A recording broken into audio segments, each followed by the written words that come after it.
Hello, welcome to lecture number 5. We stopped in the middle of the 14th Amendment. Let me pick up there, finish that, and then go forward, please.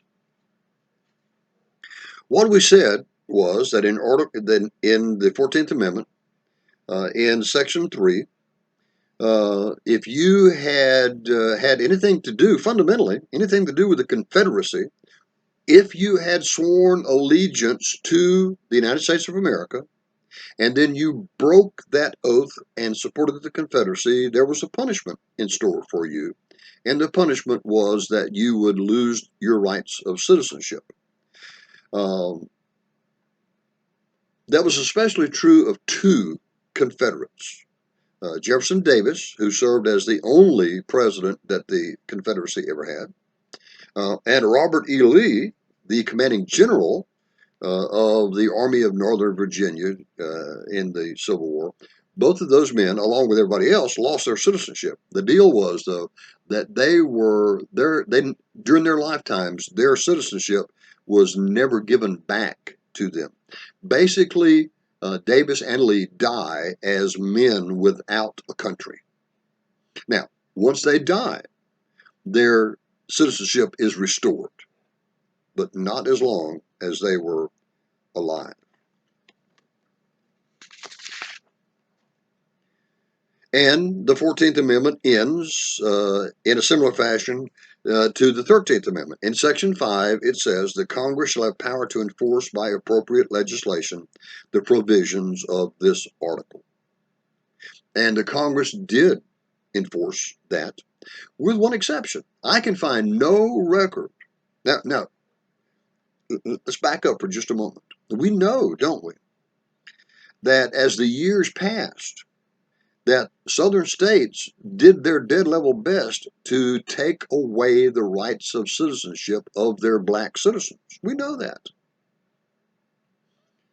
What should have been the punishment for that? Losing representation in the House of Representatives. I find no record that that ever happened. It was on the books, but it was never enforced. Could Congress have enforced it? Of course they could. Section 5 says that Congress will have the power to enforce by appropriate legislation the provisions, the content of this article, the 14th Amendment. All right, the 15th Amendment. The 15th Amendment is the third of the so-called Civil War amendments. And this is what it says. The right of citizens of the United States to vote shall not be denied or abridged by the United States or by any state on account of race, color, or previous condition of servitude.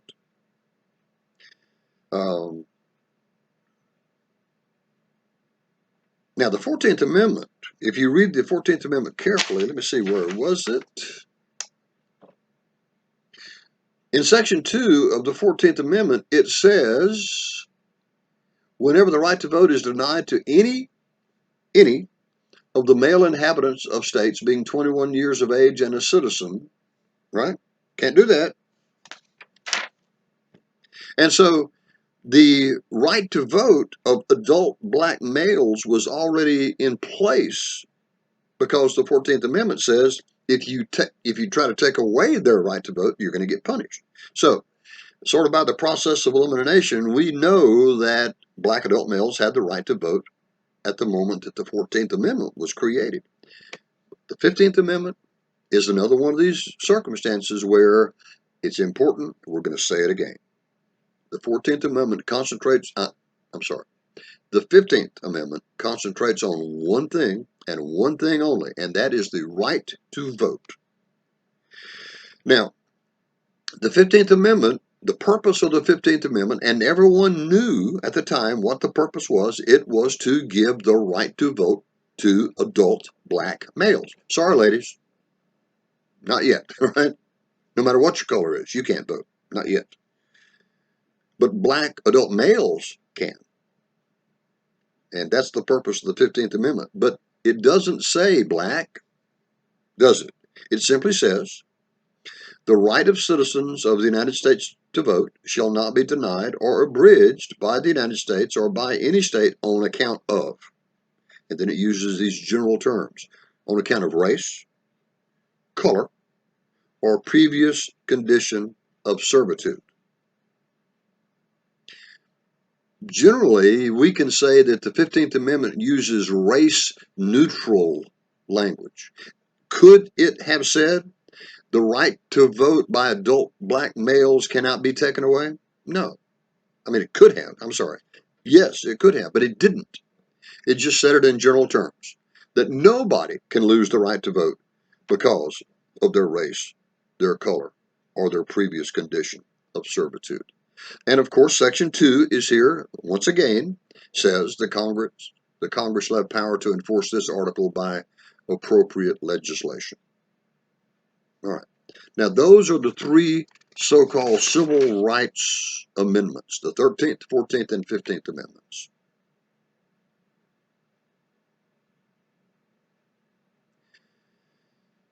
Let's move forward in time in United States history. By now, it's the late 19th, early 20th century.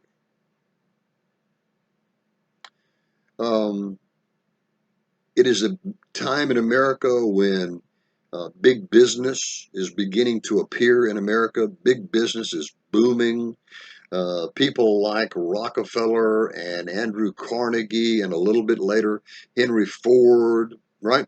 They're becoming bajillionaires, big businessmen.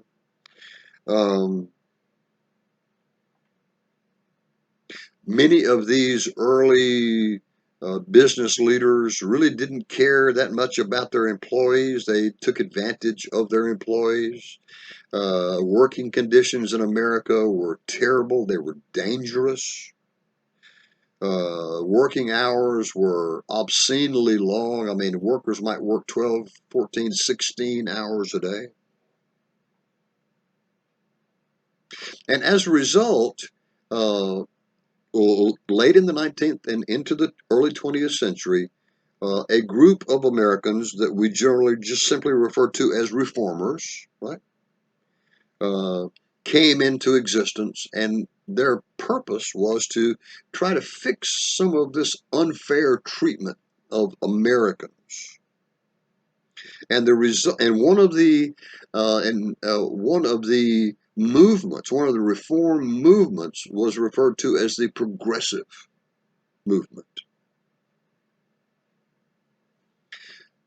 And the era between 1890 and about 1920, we still refer to as the progressive era, ERA, era. Now, what is a reformer? Well, my definition would probably drive a real political scientist crazy, but I've told you I'm not a real political scientist. I'm a historian who teaches a political science class, but I teach it from a historical perspective.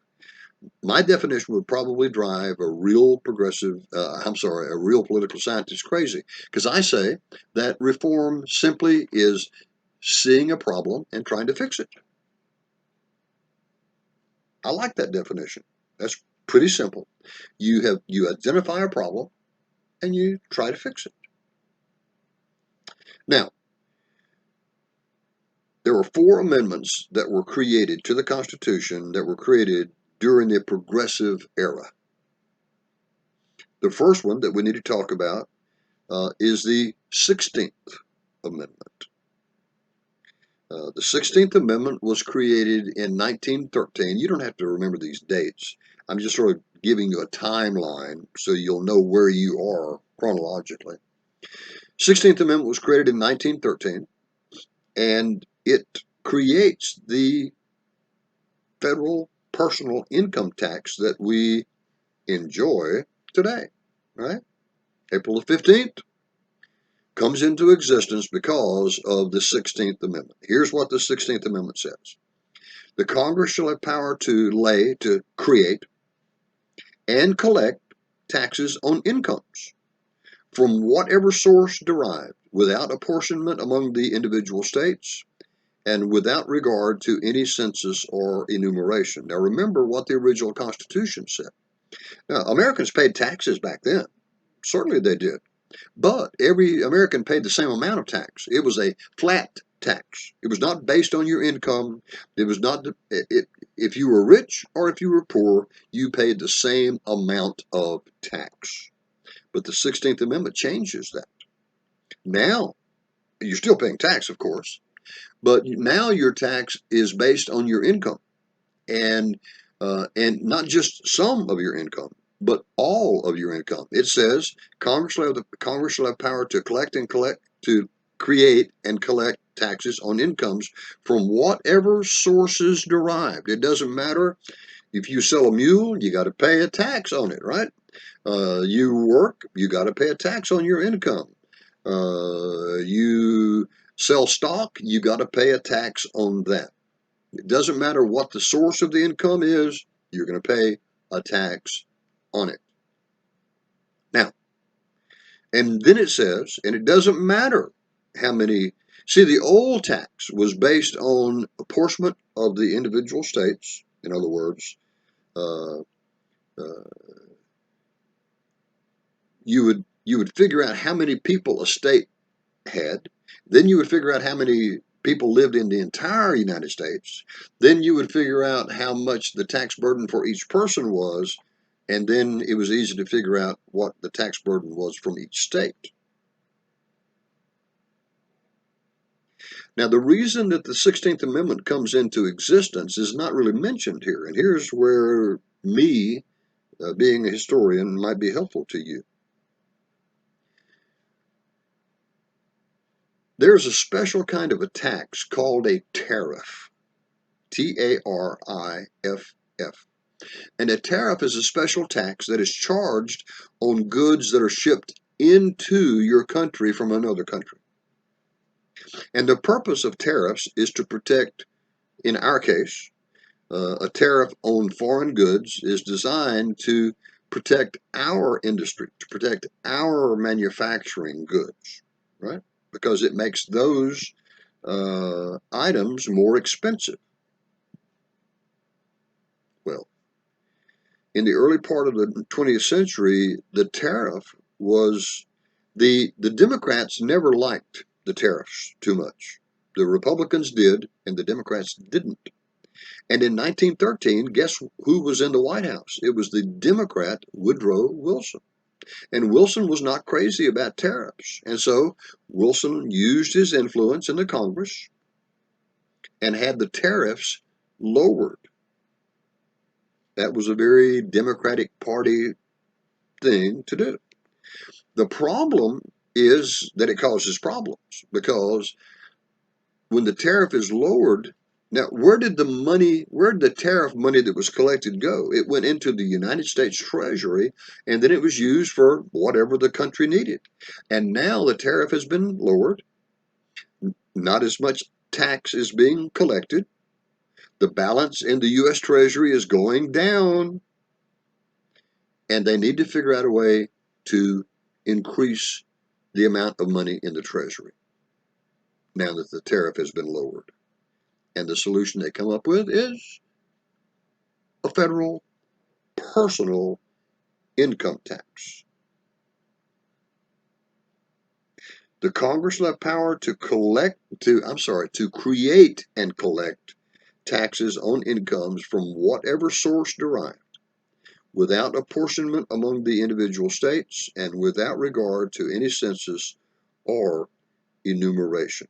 So, if you want to blame somebody when tax day rolls around on April 15th, blame President Woodrow Wilson, right?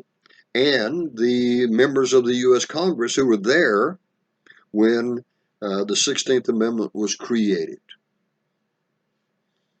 Wilson enjoyed a Democratic majority in both the House and in the Senate, and so it shouldn't surprise us that they approved of the 16th Amendment.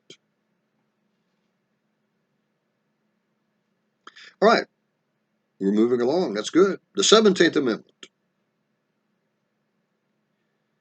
Now, remember we said that the progressives were reformers, and we defined reform as seeing a problem and trying to fix it.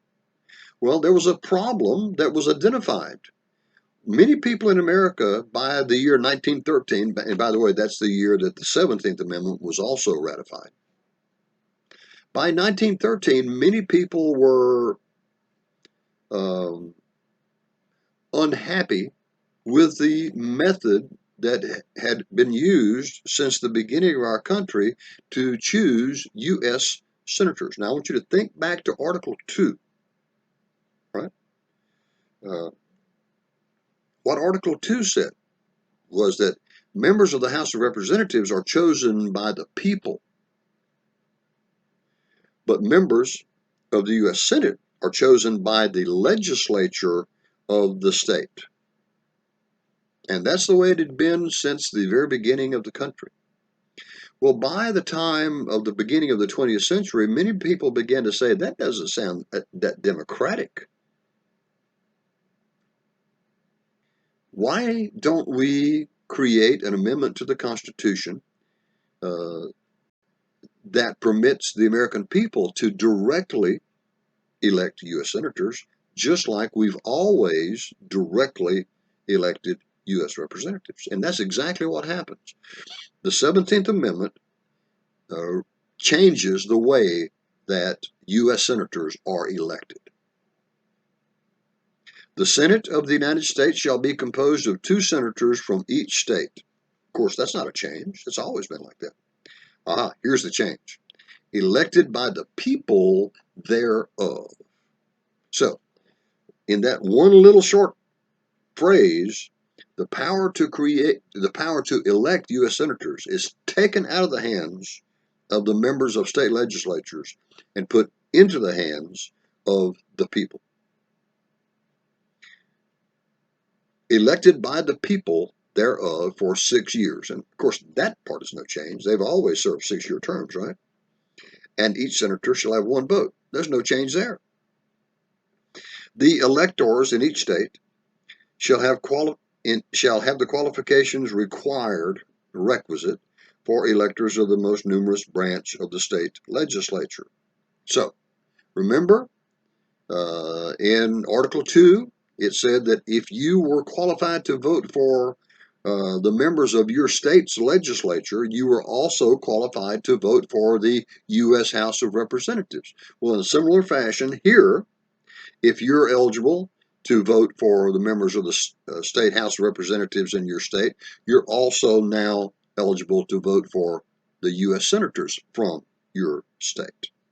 All right, let me read that again. The electors in each state, the voters in each state, shall have the qualifications required for voters for the most numerous branch of the state legislature, which is always, almost always, the state House of Representatives.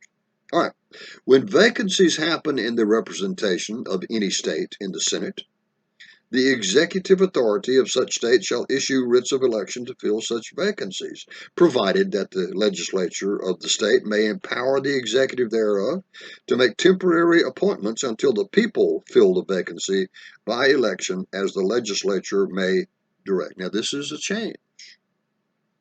Back in the day when the state legislatures chose the U.S. senators, if a U.S. senator died or resigned or was kicked out of office because he was found guilty in an impeachment trial, right?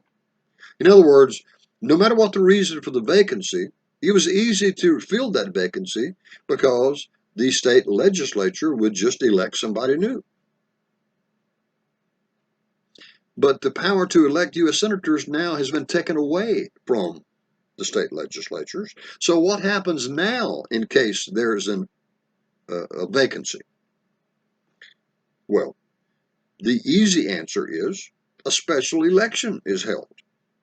It says that the executive authority, the governor of such state, shall issue writs of election. In other words, the governor will announce that there's going to be a special election on certain date. And on that date, the people will go to the polls and they will elect a new senator to fill that vacancy. But it also says, provided that the legislature of any state may empower the executive, may empower the governor to make temporary appointments. Now, let's say that there's a vacancy and the governor announces that there's going to be a special election. Well, he's got to give candidates time to run for office and to collect donations and all of that stuff. You can't just announce that you're going to have an election tomorrow or next week. You got to give candidates time.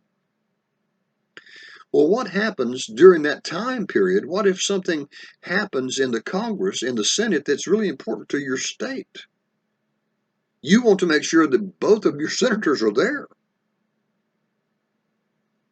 So, the 17th Amendment says that the governor is given the power to make that the legislature can give the governor the authority to name a temporary U.S. senator until the election takes place.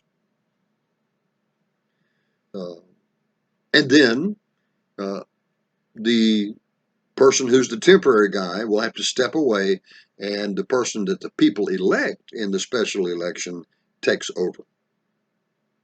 Right? When vacancies happen in the representation of any state in the Senate, the governor of such state shall issue writs of election to fill such vacancies, provided that the legislature of any state may empower the governor of that state to make temporary appointments until the people fill the vacancy by election as the legislature may direct, using the rules that are created by the legislature. Now, the 17th Amendment continues, not quite finished yet. This amendment shall not be so construed, shall not be so interpreted, shall not be so understood as to affect the election or term of any senator chosen before it becomes valid as part of the Constitution. So, every state has 2 senators, right? And what happens when the 17th Amendment is ratified?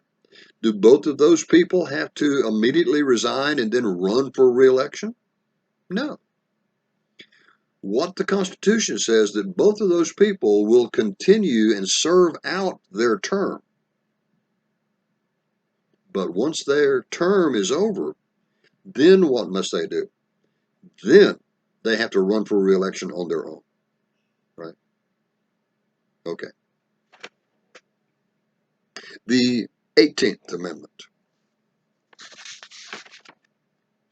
Now, in your copy of the Constitution, every word of the 18th Amendment should be in italics or bold or underlined or something, because not a word of the 18th Amendment is still in effect.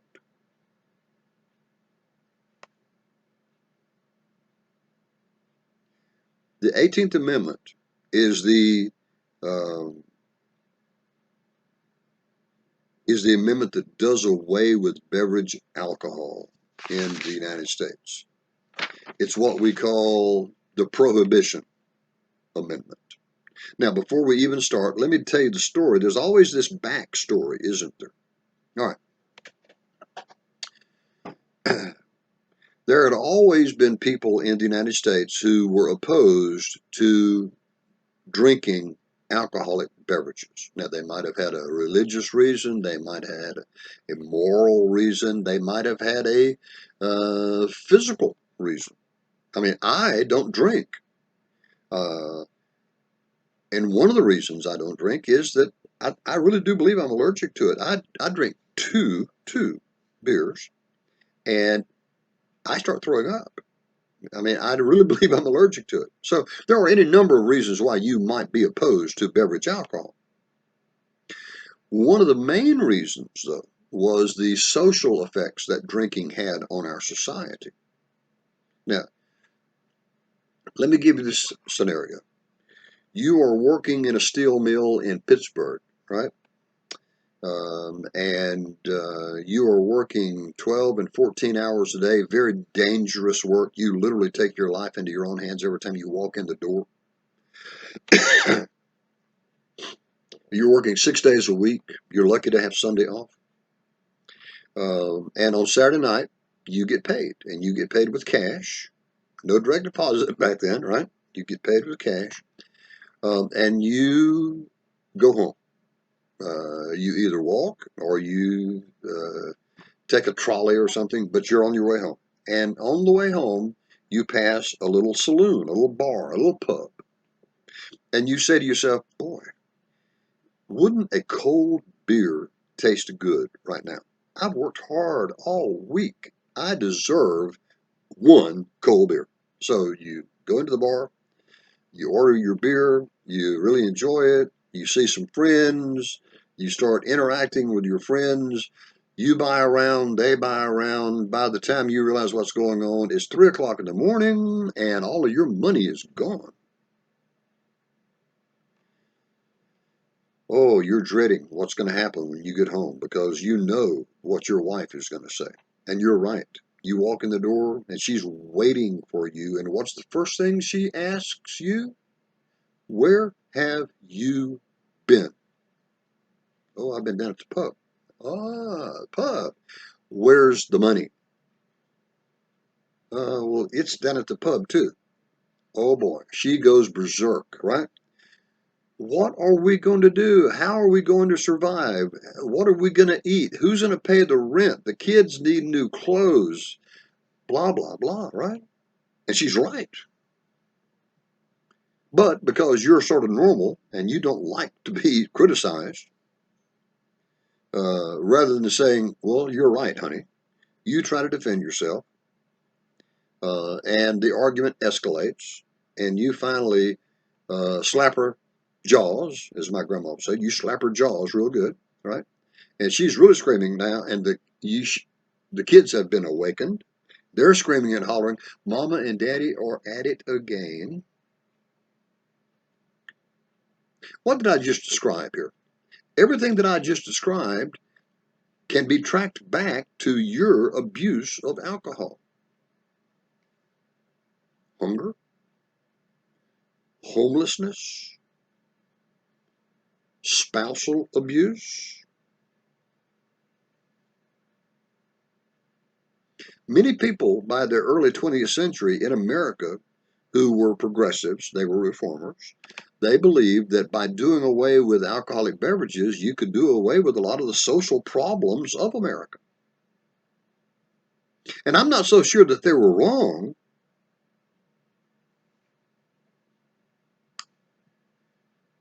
The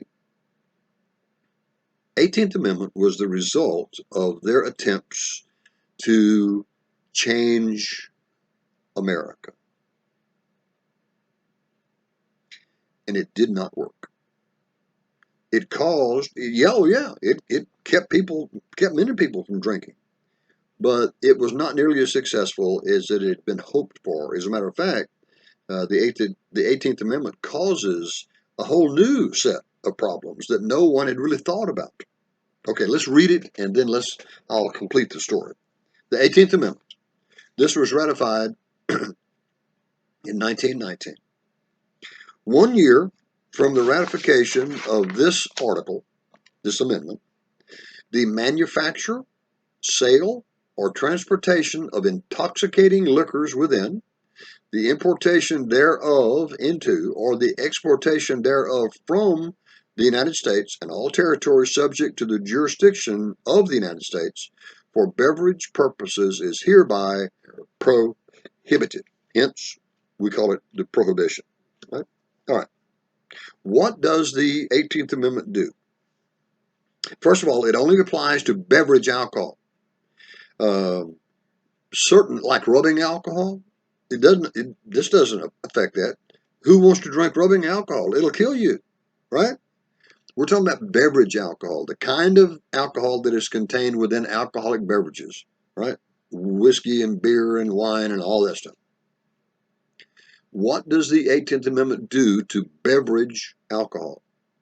It bans you can't make it, you cannot sell it, you can't transport it, you cannot import it, and you cannot export it. It pretty much covers every possible thing that you could do with beverage alcohol. And of course, that's the purpose of it. It kills the beverage alcohol business from making it to selling it in the United States or sending it overseas. Can't do any of that. Section 2 says the Congress, now this sounds familiar, right? But it's a little bit of a change. The Congress and the individual states shall have concurrent power to enforce this article by appropriate legislation. Previously, in the 13th, 14th Amendments, for example, the Congress has the total power to enforce those amendments. With the 18th Amendment, the Congress shares the power to enforce with the states. So it's a partnership between the federal government and state governments to enforce the Prohibition Amendment. And then it says, here's something brand new. This has never happened before. This amendment, this article, shall be inoperative unless it shall have been ratified as an amendment to the Constitution by the legislatures of the individual states as provided in the Constitution. What is that? A 3/4 majority. Within 7 years from the date of the submission hereof to the states by the Congress. My wife, my sweet wife, is very conscientious. She loves to look at the expiration dates on stuff. You know, she'll look at the milk. Oh, this expired yesterday. Let's pour this out. What do? I smell it. Oh, this smells good. Chug, chug, chug. All right. She's very conscious of expiration dates. Section 3 of the 18th Amendment, but fundamentally is an expiration date. What it says is 7 years from the day that this amendment is sent from the Congress out to the states for ratification. If it's not been ratified in 7 years, it dies. An expiration date. It was approved, by the way, and it didn't die. But could it have died if it had gone more than 7 years? Absolutely. Now, let's talk about the result of the 18th Amendment. Remember that what we're trying to do is to solve the social problems of the United States. Well, first of all, the 18th Amendment, a lot of Americans wanted their booze, and they were willing to break the law to get it. Now, this is nothing new in America. We as Americans have always we have always been willing to break laws with which we disagreed. I mean, it goes back to the Revolution, the stamp tax and the sugar tax and all that stuff. Those were laws, weren't they? And we didn't agree with it, so what did we do? We disobeyed it. And we were willing to take the consequences. Later on in our nation's history, during the Civil Rights era, for example, there were laws on the books that said that black children couldn't go to a white school. Well, many Americans disagreed with those laws. Dr. King led marches. Dr. King wound up in the jail in Birmingham, Alabama, because he was willing to disobey a law with which he disagreed. Americans were willing to disobey the terms of the 18th Amendment because they disagreed with it. They wanted their booze. Now, so that's one negative impact of the 18th Amendment. Here's another one. Organized crime. Now, organized crime has always existed in America. But it really began to grow during the 20th century, and it really began to grow during Prohibition. Because many Americans were unwilling to obey the law. Some Americans were willing to obey the law. But organized crime was almost totally willing to disobey the law. And so booze, illegal booze, and of course it all is illegal. Illegal booze is taken over by organized crime, the mafia. We're talking about we're talking about Elliot Ness versus Al Capone.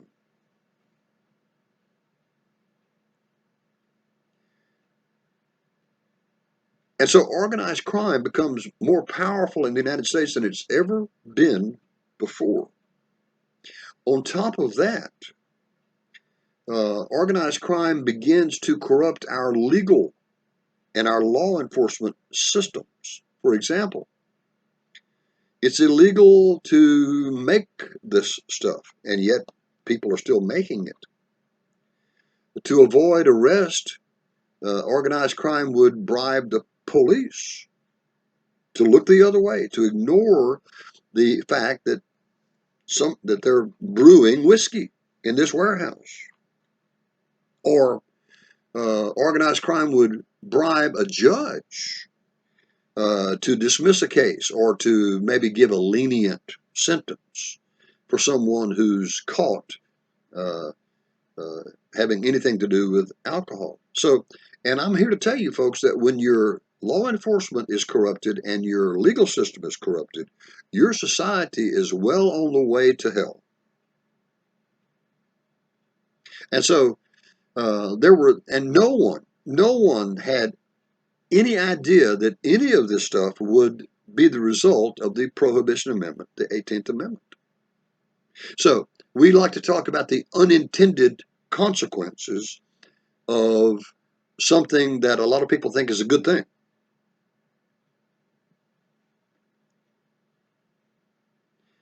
Now, let's leave the 18th Amendment. We're not finished with it, but let's leave it alone right now and keep going forward. The 19th Amendment.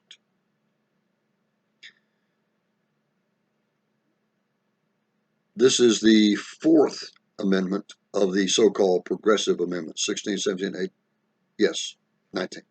The right of citizens of the United States to vote shall not be denied or abridged by the United States or by any state on account of sex. Okay, ladies, finally, here it is. You have the right to vote nationwide. Up to this point, every once in a while, when we talk about voting rights, we'll talk about who could vote, and then I would turn to the ladies in the class and I would say, but not yet for you, ladies. Well, finally, the 19th Amendment gives the right to vote to American women. Sort of. Let me tell the story. Always a story, isn't it? Okay, here's the story. The Constitution, prior to the 19th Amendment, didn't say anything really about who was eligible and who was ineligible to vote. Now, what does the 10th Amendment say? The 10th Amendment says that if a power is not specifically given to the federal government, or it's not specifically denied to the state governments, then that right remains in the hands of state governments. Well, the Constitution said nothing about voting rights. And so who had the power to determine voting laws? It was the states. Now, we are told quite often, incorrectly by the way, that women couldn't vote in America before the 19th Amendment. That is not just a lie, that's a big lie. Women could vote, sort of. The states were able to make their laws, and voting laws varied from state to state. Some states gave their women the right to vote in every single election, just like the men. Other states didn't let the women vote in anything. And other states were in between. You could vote for the president, but you couldn't vote for the governor or something like that, right?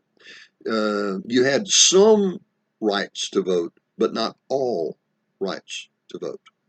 And so it's not accurate to say that women couldn't vote before the 19th Amendment. What is accurate to say is that that women's right to vote was restricted at the state level. So why is the 19th Amendment so very important? Well, it says that all women everywhere can vote in every election. It takes away from the states the power to determine voting laws. That is the importance of the 19th Amendment. So, true or false? Before the 19th Amendment, women couldn't vote. It's false. And of course, the 19th Amendment ends with that phrase, Congress shall have power to enforce this article by appropriate legislation. Okay, that is the end of the Progressive Era amendments. All right, let's continue. The 20th Amendment. The 20th Amendment changes the dates for the inauguration of the president and the vice president and members of the Senate and members of the House of Representatives. In other words, what we generally refer to as the national offices. Section 1 of the 20th Amendment says the terms of the president. Let me back up. What were the terms? What were the inauguration dates? Well, the inauguration dates, according to the original Constitution for the Congress, was the first Monday in December. And the inauguration date for presidents was early March. That's changed in the 20th Amendment. Think about that. Think about why it's important to change it. Elections are always held in November. They've always been in November, and they still are in November. But the way it used to be, the president would be elected in November, but he would not be inaugurated until March. I mean, you do the math. That's 4 months. Members of the Senate and House of Representatives would be elected in November, and they would not take office until December. Not nearly as long as the president, but still. 20th Amendment changes that. The terms of the president and vice president shall end at noon on the 20th day of January. Okay, there is your new inauguration date for the president and for the vice president. Noon on the 20th day of January. And the terms of senators and representatives at noon on the 3rd day of January. So the term of office is reduced for the president and vice president, and it's extended for members of Congress. Of the years in which such terms would have ended if this article had not been ratified, and the terms of their successors shall then begin. Okay, let's do this again. The inauguration day for president and vice president is changed from March to January, and that's the way it is now.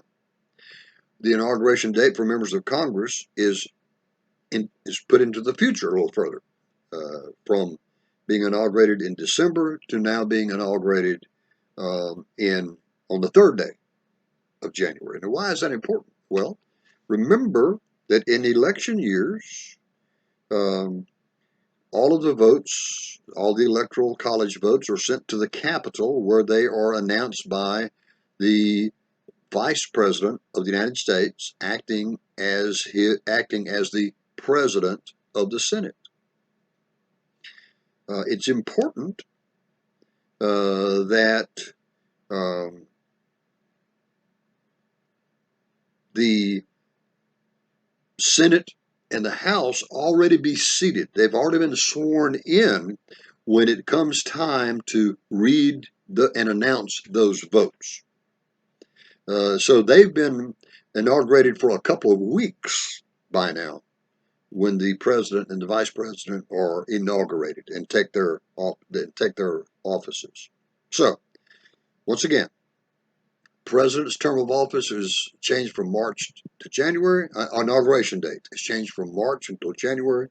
Members of the Congress their term of office, their inauguration date is moved from December to earlier in January. Section 2 says the Congress shall assemble at least once every year, and such meeting shall begin at noon on the 3rd day of January. That's the day they're inaugurated, right?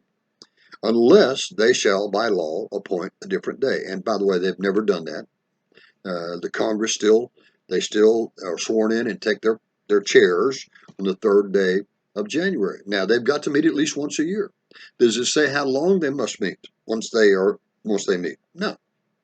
I mean, I suppose literally they could all take the oath of office, right, and take their seats, and 5 minutes later somebody can say, let's adjourn, and they could adjourn. It's never happened. But could it happen? Is the question. And the answer is yes, it could, because it simply says the Congress shall assemble at least once in every year. And that meeting will begin on noon of January 3rd, unless they change that, which they never have. All right. The 20th Amendment continues in Section 3.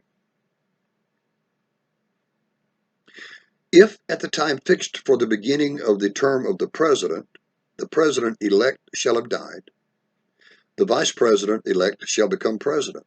All right, let's stop right there. Who's this president-elect guy? The president-elect is the title of the guy who's been elected president but has not been inaugurated yet. All right? For example, this fall, we don't know who the Democratic candidate is going to be, but let's assume for a moment that it's going to be Joe Biden, okay? And let's assume that Biden is elected president in November. So he's been elected president in November, but he won't take office until January, right? He's not the president yet. He will be the president, but he's not the president yet. What is he? He's the president-elect. That's where that term comes from. So, if at the time fixed for the beginning of the term of the president, and what is that? The 20th of January, right? The president-elect shall have died. Ooh, that's a problem, right? So who becomes the president-elect has not been inaugurated yet. He's not the president, he's the president-elect, and he dies. Who is going to be sworn in as the president on the 20th of January? It's going to be the vice president-elect, whoever that is. Now, if a president shall not have been chosen before the time fixed for the beginning of his term, or if the president-elect shall have failed to qualify, then the vice president-elect shall act as president until a president shall have qualified. What is this scenario talking about? Well, it's talking about the election of the president has not been completed.